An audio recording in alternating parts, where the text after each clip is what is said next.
السلام عليكم ورحمة الله. أنا اسمي علي ياسر. أنا كنت حابب أشرح شوية عن الأندرويد. النهاردة هنشرح يعني الأكتيفيتي لايف سايكل، والأون سيكونستال ستيت، والإنتنت، والبانتل، والسيرت بريفرنس، وشوية عن الروم داتابيز.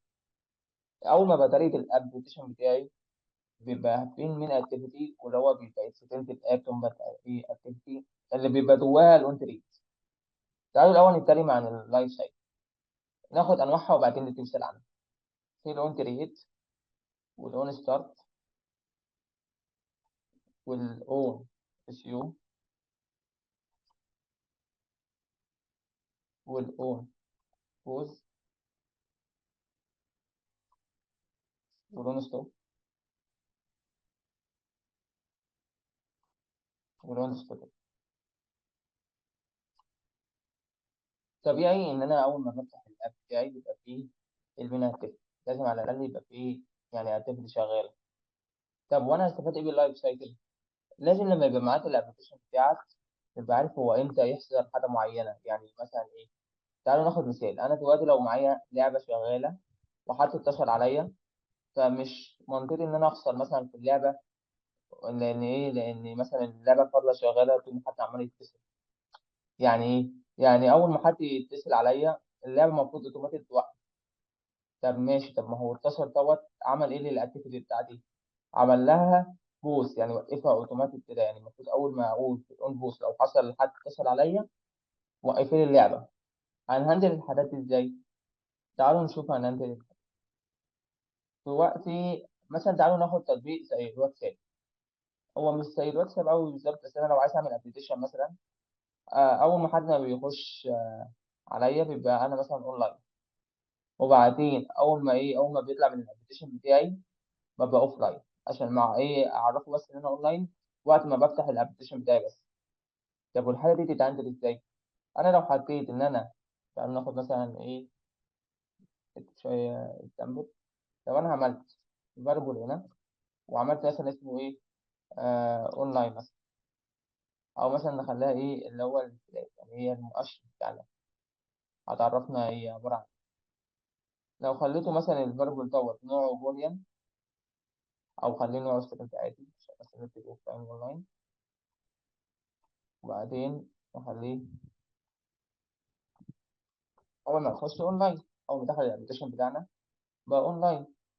طب اون كرييت خلاص، اول ما الابلكيشن بتاعك يتكريت، طول ما هو في المين نفسها، يعني طول ما هو في الابلكيشن ديت، مش هيتكريت تاني. حتى لو حد اتصل عليك، حتى لو طلعت عملت ستوب وبعدين دخلت تاني، هيفضل الابلكيشن بتاعك خلاص اتكريت. يعني اون كرييت دي تتكريت مره واحده اول ما الابلكيشن بتاعك يفتح. فبالتالي ده معناها ان انا اول ما حطيت الفلاج هنا واول ما فتحت الابلكيشن بتاعي بقيت اونلاين. لو طلعت من الابلكيشن حتى افضل اونلاين. تعالوا ناخد اكزامبل. تعالوا مثلا ايه، نعمل مثلا كده. نكتب هنا ايه الستيت، ونحط هنا.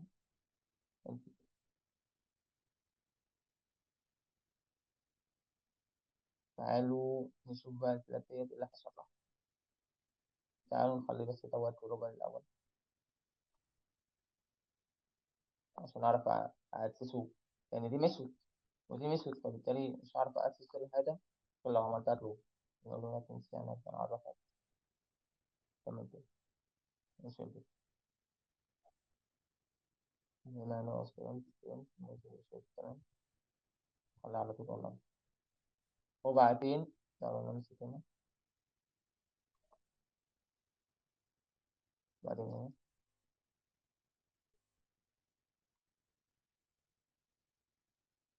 في طول الحياة هنتبع الستيب بتاعتنا.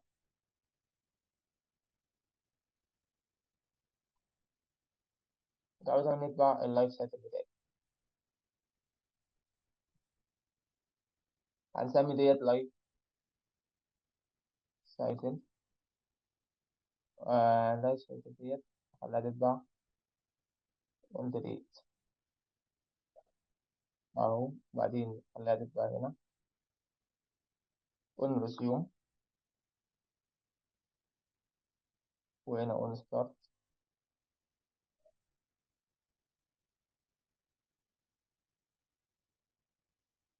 وهنا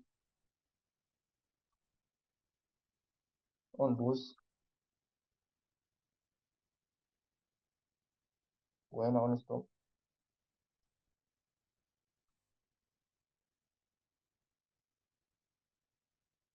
وهنا اون ستوب. سوري.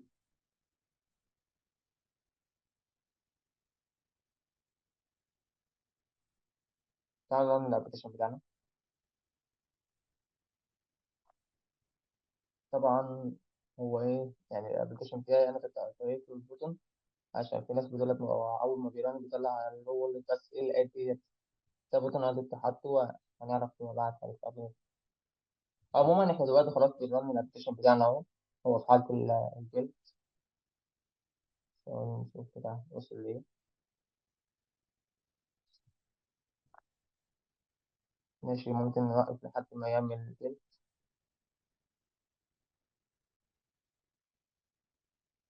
تمام، احنا دلوقتي خلاص عملنا البيلد للابلكيشن بتاعنا. وبعدين نفتح بقى نبحث عن الايه. احنا في حالة الاختبار. تعالوا نشوف الستيب بتاعتنا الأول. ايه اللي حصل لها؟ بس نوصل الابلكيشن بتاعنا.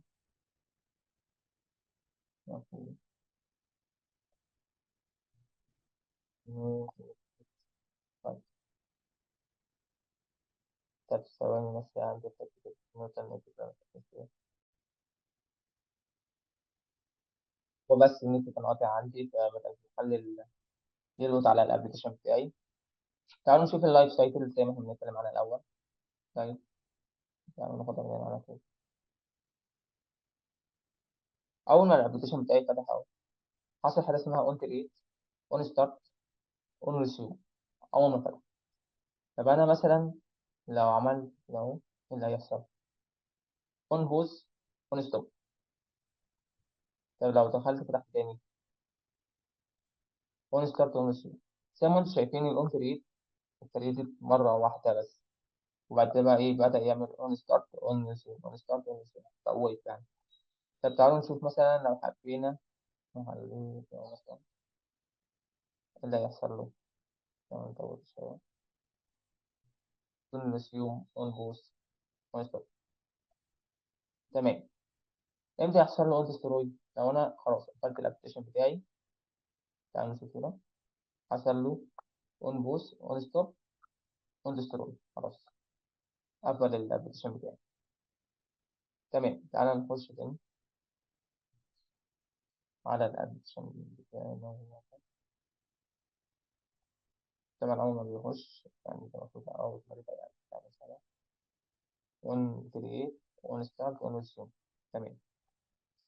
تعال نشوف الستيت اللي احنا البلاد العامة. أول ما دخل أونلاين أونلاين. تمام، أنا دايما أونلاين. عرفت أنا طلعت من الأبلكيشن. برضه أفتح أونلاين لأن أنا حاطط الإيه الفلاج بتاعي في الأون كرييت. فطول ما أنا في الأون كرييت هبقى أونلاين يعني، مش هوقف. طب أهندل الحتة ديت إزاي؟ أخليه فعلا إن أنا أول ما أخش في الأون كرييت أونلاين، او مش هنخليها في الاون تريد، احنا ممكن نخليها في الاون ستارت. اول ما يبدا الستارت بتاعنا يبقى اونلاين. وبعدين لو حصل له ستوب يبقى اوف لاين.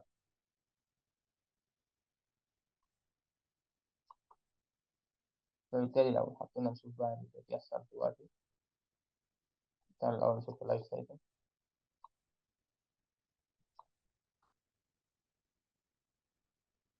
تعالى نشوف.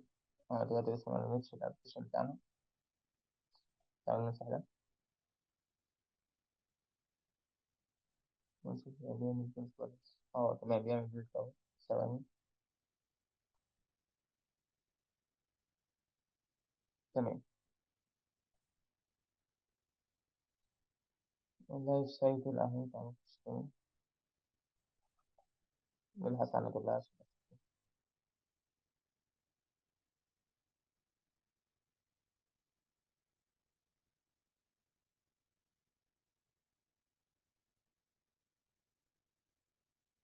في ايرور مش عارف الايرور التاني ايه. هنشوف كده ايه. اه في ايرور فعلا. ستارت. ماشي. مش عايز. تمام. تمام.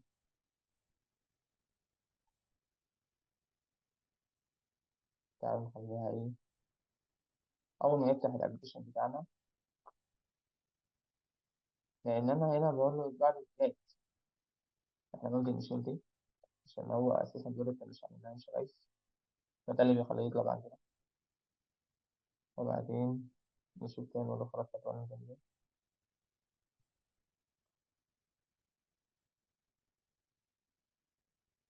نشوف دي رن أو ثواني.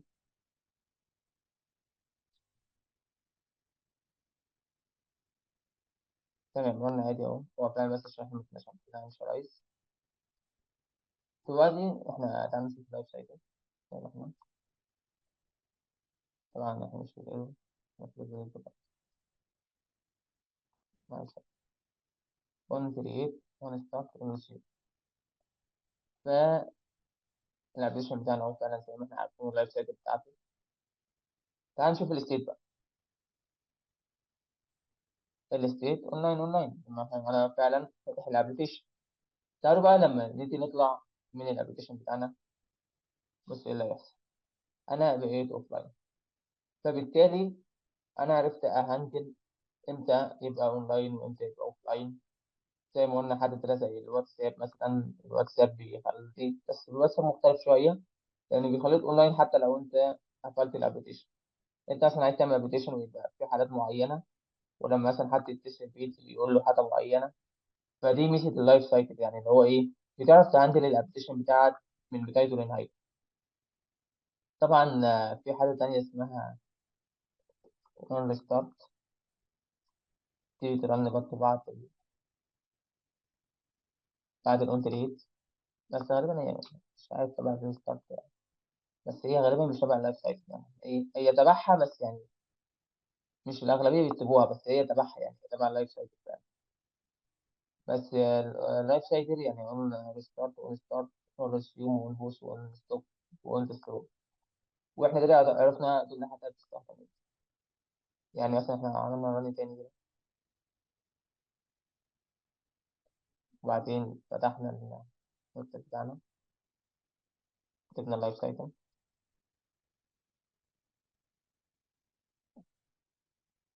مسحنا.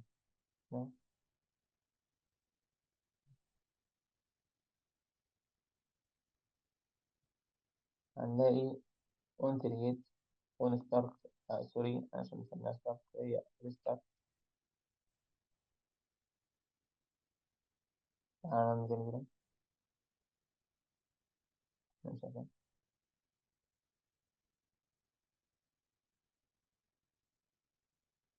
يعمل بيلد اهو.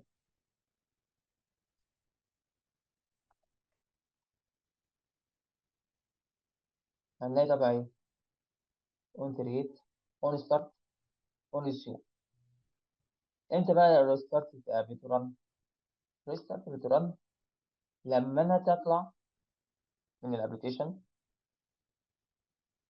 عمل بوست وستوب، ادي اخش تاني الابلكيشن، اون ستارت اون ستارت اون.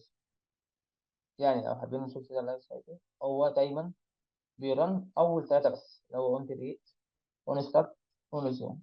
اول ما بيخش بيفتح المين اكتيفيتي بيرن كله. بعدين انت عملت بقى ستوب، عملت بوست، او عملت بوست او ستوب، يبدا ايه يريستارت تاني، يخش بقى على ريستارت، وبعدين يبدا يعمل ستارت. وزي ما انتم شايفين ان الاون كرييت ما تعملش غير اول ما بتفتح الابلكيشن بتاعك بس، وبتتقفل اول ما بتعمل تستور. تمام. انا حاولت ابسط لكم اللايف سايكل. طبعا اللايف سايكل مهمه جدا جدا عشان بتبقى ماسك الابلكيشن بتاعك، ماسك اغلب يعني تعرف هو مثلا تعامل كل الحالات اللي فيه. وحاولت اديكم مثال بسيط على اللي هو زي الفلات مثلا، اللي هو زي الواتساب اللي هو امتى اونلاين واوفلاين. تعالوا نشرح تاني حاجة، والأون سيف انستنس. تاني حاجة بتعبر عن إيه؟ تعالوا نسيب اللايف سايكل أو نخليها، تعالوا نمسحها.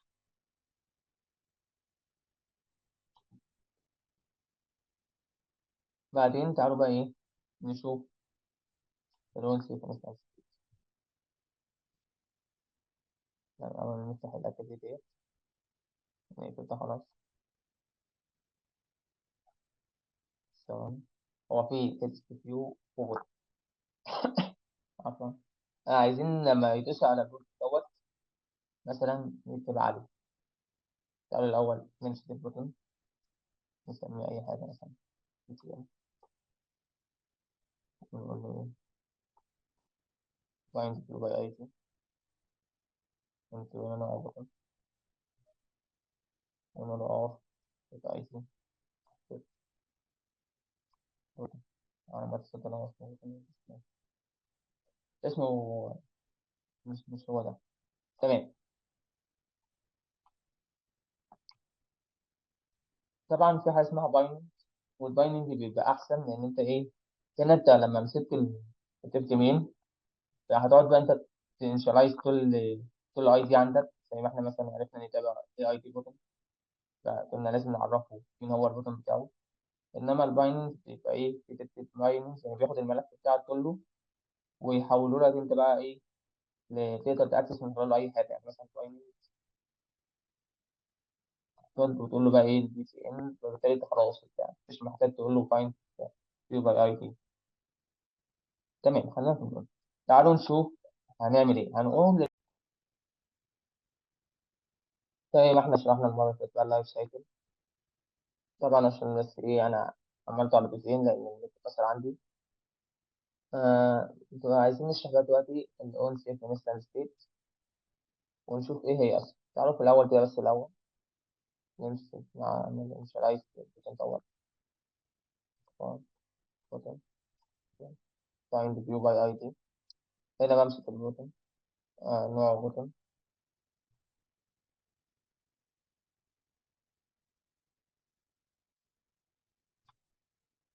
لا ده مش بوتن عايز. تعالى نمسك التكست اللي عندنا، نسمي كده مثلا text output ID. طبعا في حاجة اسمها بايننج، هنا أنت بتستخدم تمسك كل ID وإيه وتعمل له initialize هنا وبعدين تستخدم ده. البايننج أحسن شوية من حيث إن هو إيه، بيعمل ملف كده ويمسك كل الاي دي، ومن خلال البايننج تقدر تاكسس كل اللي انت عايزه. بس انا مش هستخدم البايننج حاليا. تمام. تعالى بقى ايه، نخلي لما البوتن يدوس عليه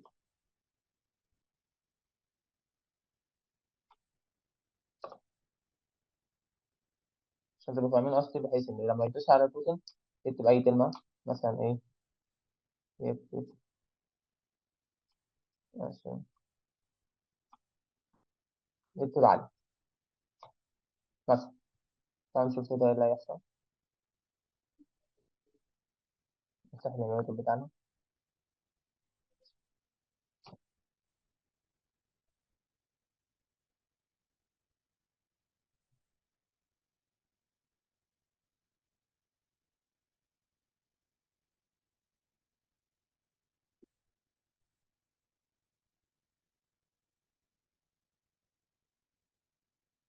تعالوا بقى نعمل روتيت.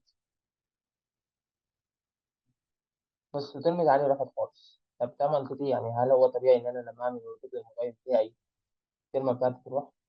طبعا ده مش منطقي طبعا. فعشان كده يبقى في حاجة اسمها unsafe instance state. سوري، unsafe instance state. شايف هو مش عايز فيها، ما علينا، هنسميها أي حاجة. outside أو state، ونخلينا في عدم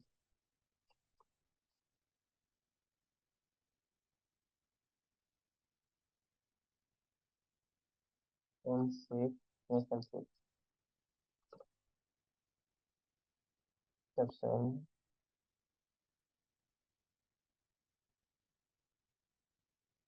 طب ثواني. طبعا الغلطة إن أنا إيه خليته هو الأونت هيت، هي مش أصلا يحصل لها أوفر رايت. فأقول سيف instance state.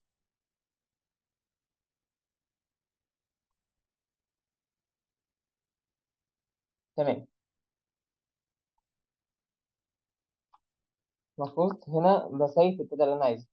طب بسيف الداتا اللي أنا عايزها إزاي؟ عادي خالص بقى، أمسك البندل اللي عندي وأقول له بص، أنت هتحط في سترينج. طبعا بيبقى عبارة عن كي وفاليو. يعني إيه؟ يعني أنا لو عندي مثلا حاجة هنا مثلا إيه مفتاح، أول ما يدخل مثلا كلمة سيف مثلا يعني يبدأ يطلع له كلمة علي. تمام. إيه ده اللي إحنا بنتكلم عليه. فتعالى نخلي كده إيه، نخلي ده الأول بره عشان نقدر نانشرايز، لأن هو جوه الأوندر ريت مش شاف.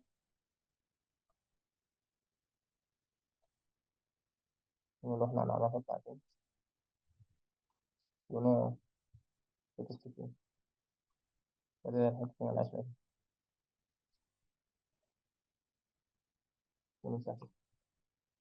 تمام. نقول له إيه؟ نقول له المفتاح دي هتبقى عبارة عن كلمة سيف ويحط لي تكست.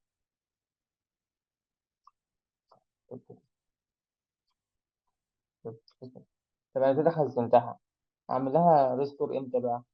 يعني مثلا أول ما يحصل استرويد هو أصلا ليه روتيت، يا أو ليه روتيت أول ما حصل روتيت الكلمة اتشالت. عشان نفهم المبدأ ده. هو أول ما بيحصل روتيت بيعتبر إن في أكتيفيتي ودي أكتيفيتي تانية، فبيعمل استرويد دي يبدأ إيه يرن دي. فطول ما في أي داتا هنا بتبقى فولاتايل كتير، يعني ما بيبقاش متخزنة، لأن هو بيعتبر إن دي أكتيفيتي ودي أكتيفيتي. تمام. فإحنا عايزين نعمل إيه؟ عايزين نقول له احنا دلوقتي خزنا الداتا خلاص، ونقول له لما يجي بقى تعمل انيشلايز للاكتيفيتي التانية، يعني لما تيجي تعمل تسترو، لما تيجي تعمل تسترو وبعدين تعمل رن تاني، تبدا بقى ايه تحط لي القيمه. يعني انا مثلا عندي هنا اهو تيست، وبعدين انا بحط جواه كلمه بس، فبقول له اول ما تعمل تسترو يعني تعمل ايه رن تاني، ان هو هيعمل تسترو دي ويبدا يرن تاني، فنفس التكست ده حط لي في نفس القيمه. فتعالوا نشوف. ففي حاجه عندنا اسمها اون، بيبقى اسمها ايه بقى، اللي هي on restores instance. تمام. وبعدين بنمسك بقى ايه، مش احنا خلاص معانا بيتا البيتا وات، نقول ده خلاص هات لنا بقى الايه، هات لنا البيتا اللي هو داتا سترينج. يعني تاني ايه، عارف انتوا تاني معايا المفتاح، بقول له خد المفتاح بتاعته اهو هاتهولي. دلوقتي انا كتبت ايه مفتاح هي دي المسج، فبالتالي هيديني ايه، هيديني بقى اللي جوه جوه الشقه مثلا عموما، اللي هو ايه كلمه علي. فلما اديته المفتاح وخدت كلمه علي هنسيبها هنا مش هحط اي حاجه مين. وبعدين اقول له بقى التكست اللي عندي، احنا عاملين انشلايز فوق في التكست، قلت لي في النيم. فلما يجي يعمل ديستروي ويعمل ري ران النيم، هي لما ترجع تعمل ري ران يعني ايه، لما يعمل ديستروي ده يعمل ري ران ده، تبدأ النيم هي كمان يحصل لها اون ريستور انستنت، تبدأ هي كمان ترن وتحط القيمة هنا. تعال نشوف ده ازاي هيحصل. دلوقتي احنا عملنا ايه، هنعمل رن الابلكيشن بتاعنا اهو. تمام. ثانية بس بيعمل بيلد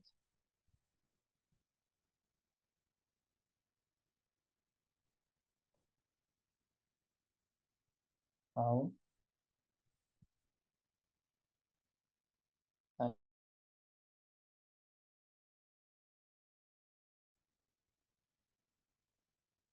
يبقى زي ما شرحنا المرة اللي فاتت، اللي هو اون سيف انستنس، قلنا دي هتبدأ تفصل لي الداتا في السي او بي سيف، يعني ده ان ده الاف، وده الشفرة اللي جوه الاف. وقلنا الاون ريستور ده انستنس ستيت. هو عباره عن هو ايه، بقول له قلت لي الاف وهات لي منه اللي جواه. خدت اللي جواه وخزنته هنا، بحيث لما واحده يعمل لها نقطه الاصل، ايه في الاصل ده المين اكتيفيتي جواه التكست، فبالتالي لما يحصل التسترويد ده ويبدا يعمل رن المين تانيه، نفس المين اكتيفيتي على فكره، بس ايه يعني عمل لها تستروي وبعدين عمل لها رن. فايه اون ريستور انستنس ستيت، تبدا تغذي الانتماء. حاجه زي دي ممكن استفاد منها بايه؟ تعالوا نشوف حاجه زي دي ممكن نستفاد منها بإيه. انا مثلا لو عندي موبايل، في اهو ده موبايل مثلا، وفي بقى ايه شويه طرد كده، يعني مثلا هنا في مثلا سندوتش وثمنه 3 جنيه، وايه وهنا مثلا 10 جنيه، عدد 9 سندوتشات فول وطعميه، ده لو كان اساسا بالسعر ده. المهم، فايه لو عندي انا اهو مثلا اللي هي العربيه اللي بتشتري فيها عدد التسوق، فانا ايه دوست على تاءات، وبعدين دوست على تاءات، فالمفروض تطلع في عربة التزود تكتب 2. فمش منطقي أول ما أشغل الموبايل بتاعي العربية بتاعتي تبقى فاضية، يعني ده مش منطقي تبقى زيرو. تعالى ناخد اكزامبل على حكاية عجلة التزود دي. مثلا أنا هنا عملت فاريبل مثلا نوع إيه، صور مثلا، عربية تزود بتاعتي وإيه، وخليته نوعه إن واديته زيرو.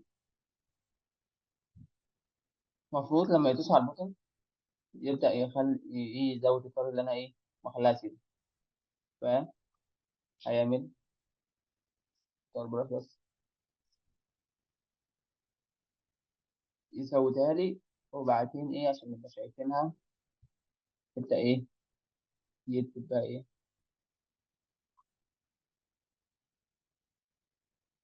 يكتب الكابيتال.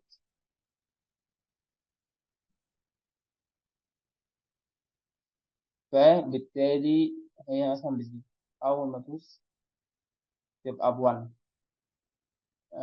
تدوس تبقى 2، 3 هكذا.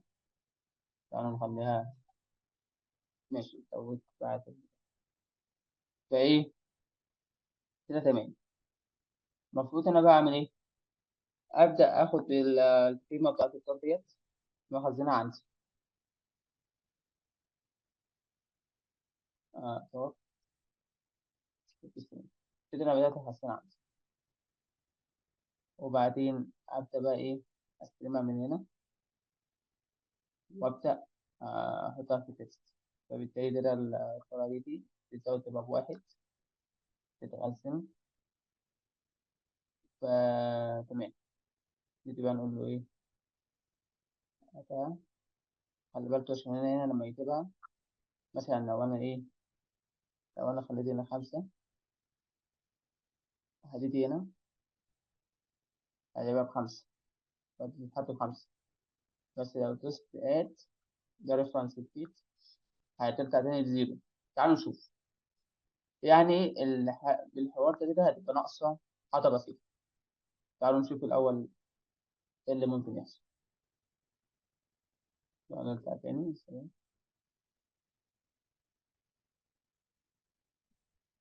يعني بس ديلت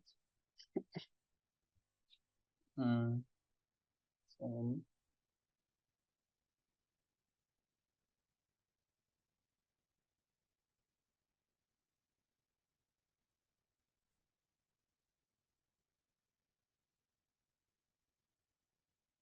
تمام، عمل البيلد اهو وانا بيعمل انستول.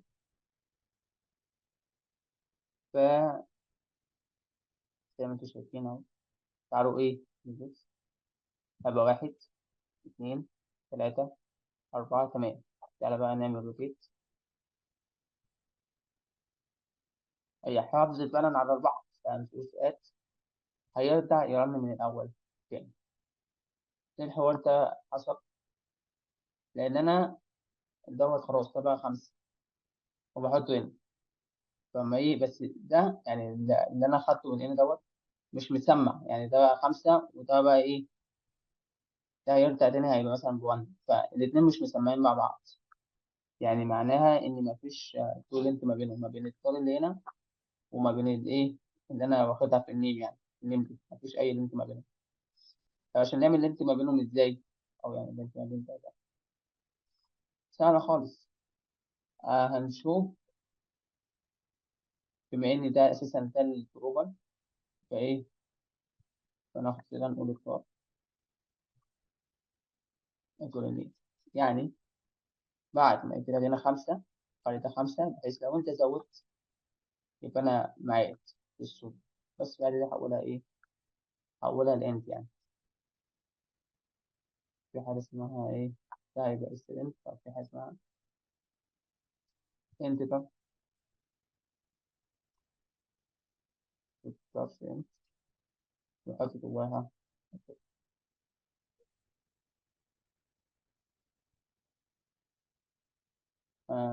سوري، نحط جواها النيل. تمام. تعالى ده نشوف.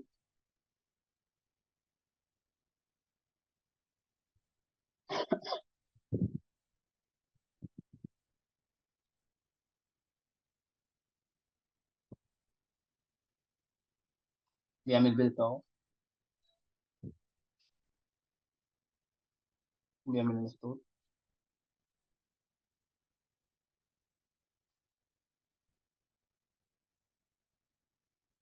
واحد اثنين ثلاثة أربعة، تعالوا هنا نعمل روتيت. هتبقى أربعة، بس بص خمسة ستة سبعة، فرجعنا ثمانية تسعة. كده تمام، كده بقت إيه كلها مربوطة. دي تسمية الأون سيف انستال ستيت. إحنا شرحنا المرة اللي فاتت الأون سيف انستال ستيت. هناخد النهاردة الانتنت إيه الانتنت ده؟ لو أنا عندي اكتيفيتي وعايز أتنقل لأكتيفيتي تانية، ده بيحصل عن طريق الانتنت. طب هو الانتنت بينقل بس؟ لا، ممكن كمان يشيل داتا. لو انا عندي هنا مثلا النيم، وهنا اليوزر نيم، وهنا الباسورد، ده اللوجن، وهنا الهوم، هنا يقول له هاي، بحيث لما يدخل هنا علي، مثلا علي، ينقل علي، يقول له هاي علي، فممكن يشيل داتا. طب تعالوا الاول، في نوعين من الانتنت، في امبليسيت انتنت و اكسبليسيت انتنت.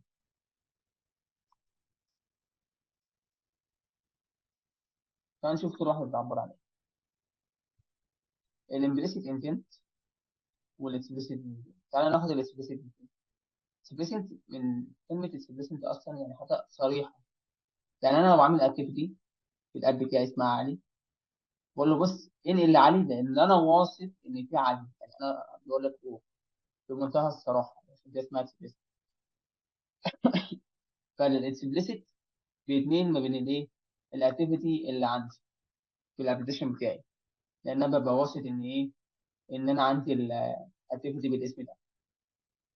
إنما الإمبليسيت أنا مش متأكد. يعني مثلا زي تطبيق الواتساب، في مثلا إيه، زرار بيفتح الكاميرا، الكاميرا دي حاجه بره الابلكيشن بتاعي، فبقول له روح كده افتح لي الكاميرا. بس يعني ايه، ساعات بقى في الامبليسيت اصلا بنقول له طب ابحث كده هل هو عنده كاميرا، دي يعني اسمها كاميرا ولا اسمها ايه، ونقعد بقى نهندل اللي هو ايه، لو اسمها مش كاميرا، طب لو طلع بنال وبتاع. فمعنى الامبليسيت ان هو ايه، ان هو بيفتح حاجه بره بره الابلكيشن بتاعي. مش شرط الكاميرا، يعني ممكن اخليه يروح يفتح لي الايه، يفتح لي جوجل سيرش مثلا، ابحث عن حاجه. فايه، فالامبليسيت يعني بطلع بره الاكتيفيتي بتاعتي. انما الاكسبليسيت عشان حاجه صريحه، فانا واثق ان عندي علي وعندي مثلا واي وعندي الحاجات دي. فايه، فبقول له على طول روح للاكتيفيتي رقم علي اللي اسمها علي، او روح للاكتيفيتي اللي اسمها واي في الاكسبليسيت. دول الاكتيفيتي دي جوه الاب بتاعي. انما الامبليسيت ان انا اطلع بره الاب بتاعي. يبقى خلاصه كده الاكسبليسيت هو بيتنقل جوه الاكتيفيتي اللي عندي في الاب، وال ايه والامبليسيت، يبقى الاكسبليسيت بيتنقل ما بين كل الاكتيفيتي اللي عندي في الاب، والامبليسيت هو بيتنقل لو عايز اطلع بره الاب بتاعي. تعالى ناخد مثال. دلوقتي انا عندي الاكتيف ده بوتون ايه بوتون تيست فيو، عايز لما يدوس على البوتون يروح للاكتيفيتي الثانيه دي. انا عملت لها الباك جراوند اللون دوت وعملت تيست، وعايزين نكتب ايه لما مثلا يدوس على البوتون ويدخل مثلا خمسه، يجي عند الاكتيفيتي الثانيه ويكتب الخمسه، بحيث ان الخمسه تظهر بالشكل ده. دي نعملها ازاي؟ المفروض ان هو لما يجي عند البوتون يدوس، يدوس على البوتون يبدا يلي ويبعت الايه اللي في التكست. فاحنا بنقول فور انتنت، ممكن تقول نوعها انتنت وممكن تسويها على طول في كده وهو يعرف نوعها. بقول له ايه بقى؟ روح من المين اكتيفيتي اللي انا فيها لفين بقى؟ هنخليه لما يدوس على الزرار يروح لمين اكتيفيتي 2. شوف هتنقص بس كده. دلوقتي هو ايه دلوقتي مش هيعمل حاجه لو داس على الزرار، لان في حاجه اسمها ستارت انتنت او ستارت اكتيفيتي سوري، ومن بنحط واحد انتنت بس كده خلاص هو كده اشتغل وبيروح يعني. بس انا مش عايز يروح وخلاص، انا عايز يروح ويبقى معايا القيمه اللي هو هيدخلها في التست فيو. فايه فهنقول له طب بص الانتنت اللي عندك ده خزني جواه في ايه تكس خزني جواه في فاكرين حوار البي والفاليو اللي احنا قعدنا نقول لما يبقى أنا نفس البي اقدر اكتب الفاليو اللي هو عايزها. فبقول له خزني جواه بقى ايه، مثلا كلمة سي خلينا زي ما احنا سي، او نخليها مثلا ايه تكست اي حاجه، اي حاجه عايز اخزنها. وبعدين تقول له ايه بقى تكست ده دوت تكست دوت تكست. دلوقتي اول ما يدوس هيروح للاكتيفيتي الثانيه وهيكتب لها ايه الرقم اللي احنا هنكتبه هنا، ويبدا يعمل ستارت ويبدا ايه يشتغل. دلوقتي لما يروح للناحيه الثانيه المفروض بقى استلم اللي جاي لي. ما انا جاي لي ايه؟ جاي لي حاجه مثلا كده مثلا خمسه، فانا المفروض اعمل فاليبل يستلم مثلا نسميه واي بيساوي خمسه، وبعدين يبدا ايه يخزن عنده. تمام. تعالى بقى ايه نشوف ازاي هنستلمه. هنعمل زي اي فاليبل اي حاجه نوع ايه تعالوا نمسح انتنت. هنكتب انتنت دوت سيت سترينت اكس، ما احنا الناحيه التانيه اللي عاملين من نوع سترينت، لان هو خلاص عرف ان النوع سترينت اهو. فاحنا بنقول بقى السترينت ده اللي هو اسمه ايه بقى؟ تكست. وخزنوني في الاكس ده اي حاجه بقى. بعدين المين ديت فيها ايه اصلا؟ زي ما انتوا عارفين ان هي فيها تكست فيو، المفروض بقى اعبي فيها اللي انا استلمته. فانا الاول انا عملت انيشالايز وبعدين ايه عبيت فيها اللي انا استلمته. تعالى نشوف كده الموضوع ده هيحصل ازاي.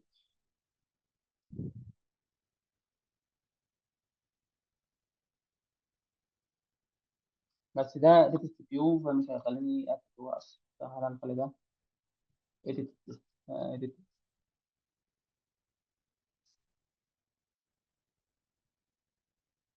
تمام. هيبدأ بقى يرن. يلا نشوف البيلد.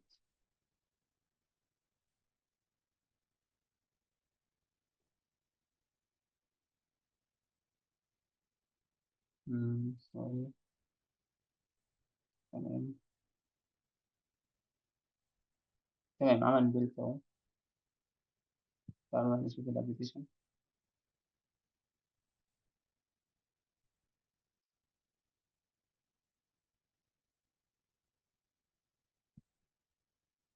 اه ما عملش بيلد على الحاجة الجديدة اللي احنا حليناها ايه.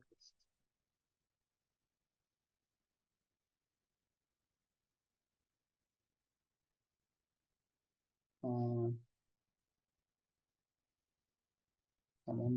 انستول.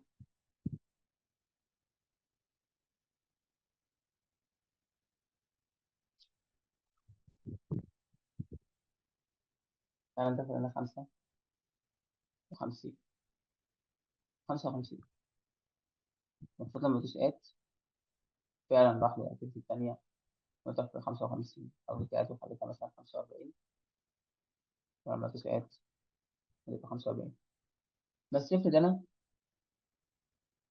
في صفحة اللوجن وسجلت البيانات وخلاص تمام، ودخلت على الهوم وقال لي هاي علي، هل منطقي لما ادوس كل بيت لما ارجع تاني ويقول لي سجل من الاول بتاع؟ طبعا دي حاجة مش منطقية يعني.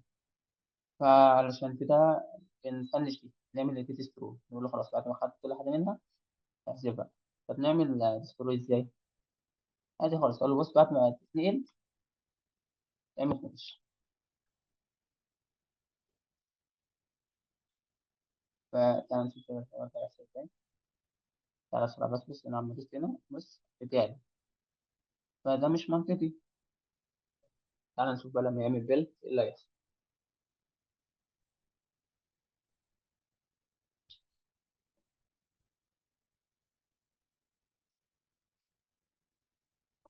دلوقتي عمل بيلد اهو، انا بقى ايه بتاع مثلا 77 هات بقى 77، هات اعمل طول بات يطلع من الابلكيشن. وده الصح يعني، بما اني في الام واطلع 5 فلاك من الام مش لازم تبقى من اللوجن يعني. طب انا لازم ابعت يعني تتست، يعني انا لو عندي بقى لوجن فعلا وفي الاسم والنيم والتاريخ والبرستيت كذا حاجة، يعني انا اقعد بقى كل شويه اخزن وقت ايه، اخزن وقت ايه، اخزن وقت ايه. فاهمين قصدي؟ يعني انا لازم كل شويه اخزن ده هنا وده هنا وده هنا. لا ده طبعا ده حوار يعني. فلا طبعا ايه، في حاجه احسن من كده بكتير طبعا. الانتنت ممكن يبعت اوبجكت او يبعت تراث، يعني ممكن يبعت تراث هنا. تعال نشوف الحوار ده نعمله ازاي. تعالى هنا نكريت تراث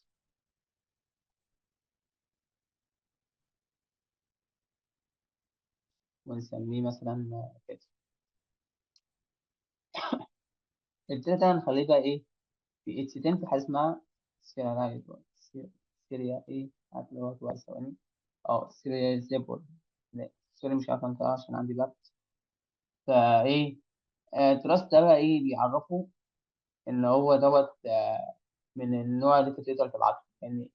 اصل انت لو دخلت ليه اصلا هو عباره عن ايه، هو عباره عن انترفيس فاضي ما فيهوش حاجه اصلا، انترفيس فاضي. بس عشان ايه؟ عشان اقدر، عشان الانتنت يقدر يهندل الحوار ده. يعني انا مثلا ايه، اعرف منين ان الانسان تبعي انا، يعني اقدر منين ان انا ابعته عن طريق بقول له بص ده نفس النوع اللي انت بتاخده. تقول لي مش فاهمين. اقول لك يعني انا دلوقتي ايه، انا عملت نوع اوبجكت وبعدين عملت تراث سترينج بياخد كله سترينج وكلاس كله انت. ده يعني ايه ممكن يحصل عادي، بس ده هيبقى ايه حوار بقى بالنسبه للناس اللي هم يعني ايه اللي هيدوروا الحته دي. قالت يعني انا لازم اعمل انتنت للاوبجكت واعمل بياخد اوبجكت، واعمل انتنت بياخد سترينج، واعمل انتنت بياخد انت. فاهم قصدي؟ يعني لو حابين نشوف هنا اهو، بصوا يعني بياخد سترينج اهو، شايفينها ولا ايه؟ فانا عشان اعمل دول الحوار دوت، فطبعا ايه ده اهو فحوار خلاص. بص انت شوف انت عايز تعمله ايه. انا هخليه لون واحد بس، يعني هخليه نوع واحد بس هو التنت، بياخد من التراث سيرازيبور وايه وخلاص. فاهم؟ وفي نوع تاني سيرازيبور ايه واخليه نوع واحد بس. وانت اي حاجه عايز تعملها بس نسينا عشان بس دي باين. انت اي حاجه عايز تعملها خليها ايه تنت النوع ده، فبالتالي خلاص انت بقيت نوع زيه. فبالتالي تقدر ايه تروح بقى ايه تخليه هنا بقى تكتب الاسم بتاعك عادي، لان هو خلاص بقى نفس النوع، لما نفس النوع يقدر يبعت. فبقول يعني هي حاجة لتسهيل بس الإيه، لتسهيل للناس اللي عملت، يعني الناس اللي عملت دي تتمرن من كل كذا نوع، لا أنا أخلي إيه نوع واحد، وأنت اعمل لي أي حاجة أنت عايزها، بس خليها سكنت النوع ده وأنا هبعته لك عادي. فتعالى بقى. وأنا لازم أبعت بقى، استنى، إيه، لا طبعا ممكن أبعت إيه، ممكن أبعت أوبشن. يعني زي ما أنتوا عارفين زي ما قلت لكم، أنا هاخد الوقت أقعد هيبقى إيه، طبعا هيبقى ده كتير أوي.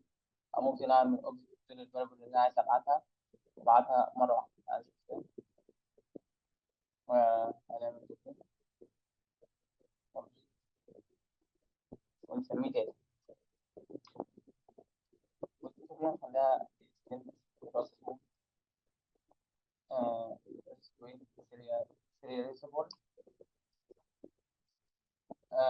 دي وبعدين أنت بقى إيه، تحط أي حاجة صور مثلا، نوع إيه،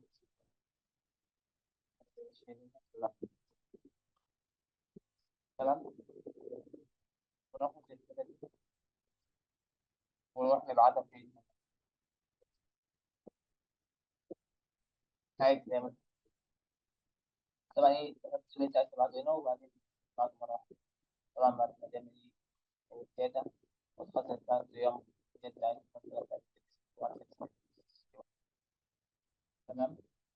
آه ده إيه، كده إحنا ورينا إزاي يبعت، مش ولا أقدر أبعت، مش بس مش بس حاجة معينة، ممكن أبعت أوبشن أصلا. أشوف إيه تاني البنك. البنك لو عامل زي إيه، زي كده بالظبط، بس إيه، بس البنك تقريبا ما بيقدرش تعمل، ما بيقدرش يعمل من الأكتيف. في ناس بتستخدم الباندل وناس بتستخدم الانجلت، دي حاجة كنت عارف أنت. طبعا الباندل بتضطر تعرف رسم الباندل.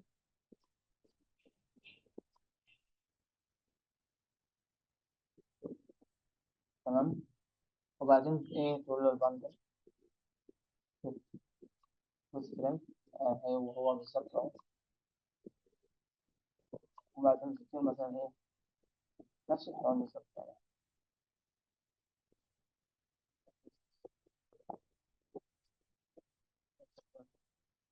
وبعدين تقول له إيه، تقول لي الانتنت سوري، تقول لي الانتنت أنت هتبعت المرة دي إيه باندل، تقول له باندل بس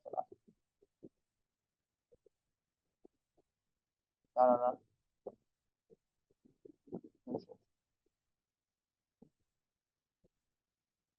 جامد.